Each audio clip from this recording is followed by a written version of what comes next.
everyone, this is Nisha from eXp Realty, and this is Ashton. We are both real estate agents working in Toronto. Nisha, this client called, they are buying a condominium. Now, he asked me, do I really need a lawyer? Of course. Okay, so I said, we are going to make a video and tell you exactly what the lawyers would do for you for your condominium. And then you tell me if you need the lawyer or not. But before we go further, I want you to subscribe to this channel. We work hard to bring all this information to you. At least that would encourage us. And also press a like. And by the way, if you have any comment, any question, just put your comment and question in the section that we have below this video, and we'll be more than happy to help you here. Now, going back to the topic today, do we need a lawyer to close a deal? Yes, we do. All right. The lawyer is the one who's going to make sure everything is done correctly. Besides your agent does not have the legal expertise to help you in certain questions. That's why you need the lawyer to make sure that everything's done correctly. Number one, make sure there is no lien against the property that you're purchasing. And the lawyer will check that. Of course. Okay. Because they are the ones who have access to see if there's any legal action taking place against that property. As a real estate agent, you will not be able to see this information on your the platforms that are provided to you. So that's why we need the lawyer to make sure these things are all legal, everything's free and clear to be sold, and for the buyer not to like go into that blindly and see, oh my god, tomorrow I'm going to have a loan against me or something, right? So that's why we need the lawyer to make sure that everything's done correctly. This client of mine is asking, what is that status certificate? Remember the lawyer is talking about? Yes. The status certificate actually is everything you need to know about the condominium. That will tell you the management, the operation, if there is any lawsuit against the condominium, what is the budget, and if there is any reserve fund. So what is a reserve fund? So the reserve fund is basically the fund that is, the maintenance fee paid by the condominium owners is put into the reserve fund, which is used for the maintenance of the building or the condo building.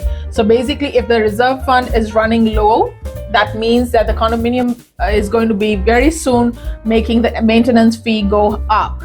So now, how do we know this difference? That's why on the status certificate, your lawyer goes through all this to make sure, gives you advice. Is this a good condominium corporation? Is the management done correctly? Are they using the reserve fund in the right way? And is it being maximized to benefit the owners of the condominium? That's right. So when you put an offer to purchase a condominium, part of the conditions we always put for our clients to make sure they are safe is, let's say, 5 to 10 days of reviewing the status certificate by your lawyer.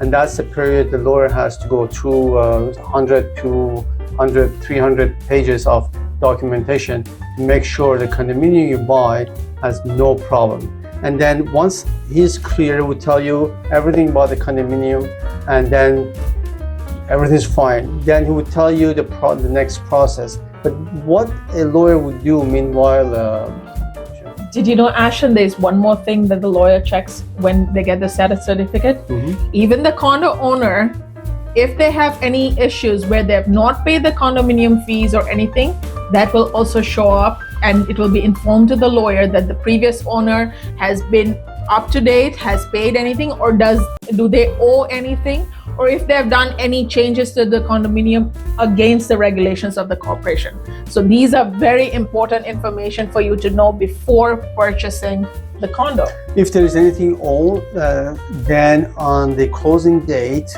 the lawyer would do a balance sheet and adjust the payments against whatever is supposed to be paid.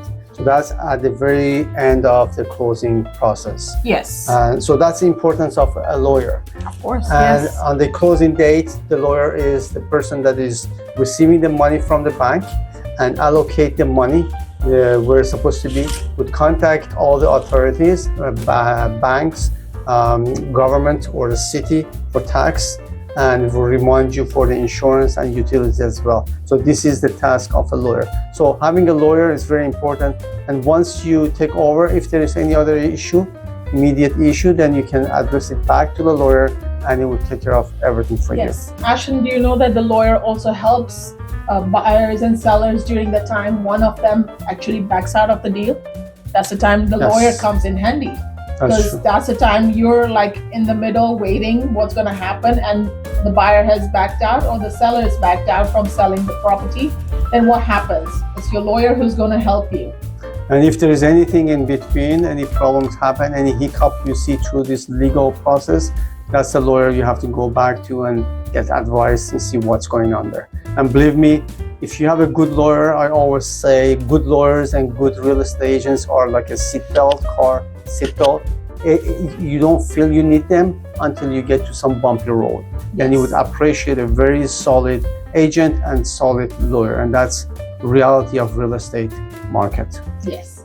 So don't forget to subscribe to this channel. Again, we are working very hard to help you and understand this process, and we really enjoy helping our clients. Thank you. Have a wonderful day. This is Nisha and Ashton.